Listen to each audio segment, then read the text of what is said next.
Hi guys and welcome back to Reader on the Right. I'm Rachel and today we're going to be talking about my favourite books of 2017. 2017 wasn't a great reading year for me in terms of quantity. I didn't read too many books, but the books that I did read were absolutely fantastic on the whole. So it's really difficult for me to sort of whittle down my favourite books. So I haven't got many, I've got like 6 or 7 that I'm going to talk about for you today. Also very quickly, I just want to mention, if you follow me on Twitter, you've seen that I've sort of talked everybody's ear off about the demonetisation, and unfortunately my channel, along with many others, will be demonetised from the first week of February, purely down to the fact that I don't have 4,000 hours of watch time. I wanted to make it clear that I'm not happy about it, and it's not because of money.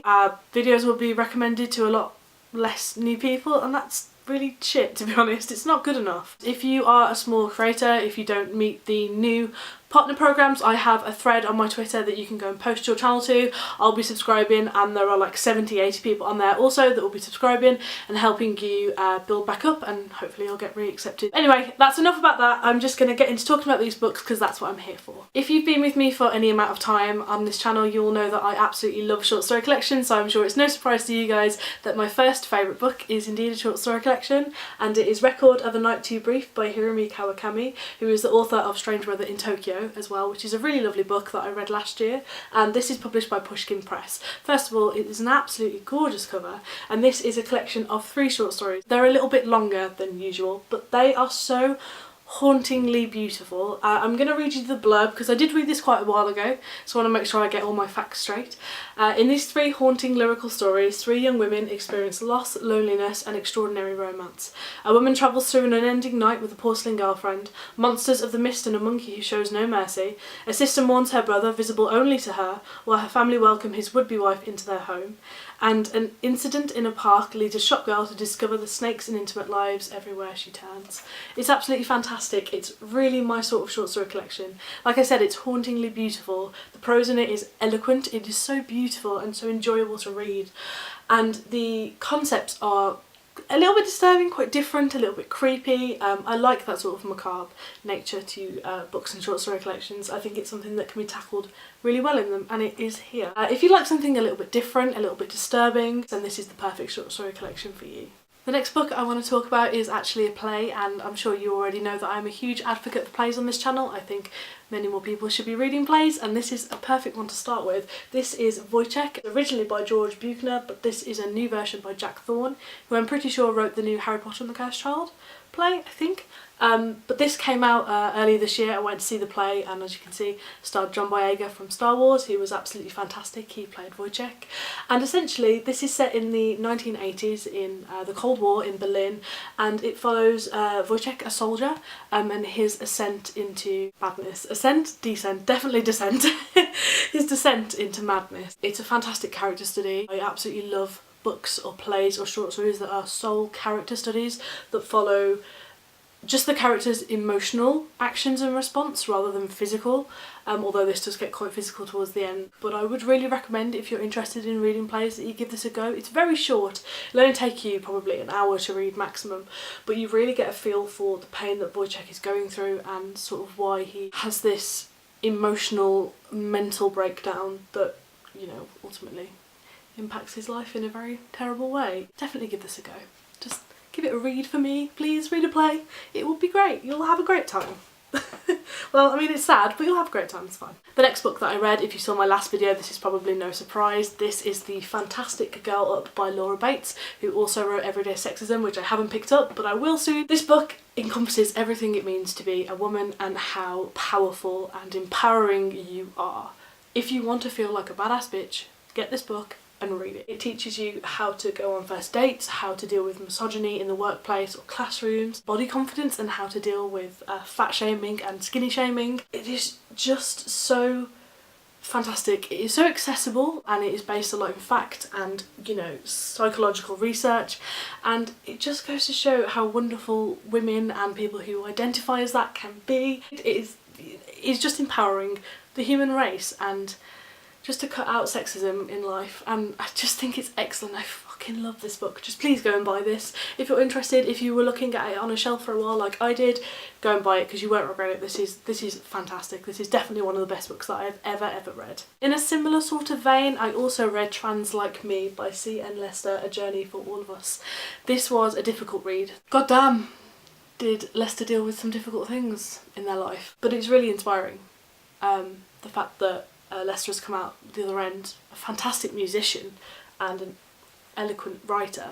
I don't necessarily have anybody in my life that sort of doesn't necessarily identify as a gender or any particular sexuality. So it's really interesting because this is obviously something that I very much agree with and I promote, but I don't necessarily know too much about it, and I haven't read many first-hand accounts, so I thought this was sort of required reading for me. It didn't let me down. I thought it was absolutely fantastic, and if it's a subject that you're really interested in, if you like reading, you know, feminist text, this is also certainly a feminist text. I really would recommend reading this. Genuinely inspiring. So the next book is a little novella, and this is Such Small Hands by Andreas Barber. This is published by Portobello, but it is translated from the Spanish by Lisa Dillman. So this follows a young girl called Marina who is 7, who also has a doll called Marina, and her mother and father both die horrifically, and she is unfortunately taken to an orphanage. And I don't want to spoil anything from this book because I'm glad it wasn't spoiled for me, but oh my god, is this book scary and intense. As you can imagine, in this orphanage things go a little bit crazy. It's just so good. I love books with a child protagonist who is creepy or scary or evil. I love books like that, and I think this executed that trope so well, and it was really quite refreshing. Something that I haven't read before.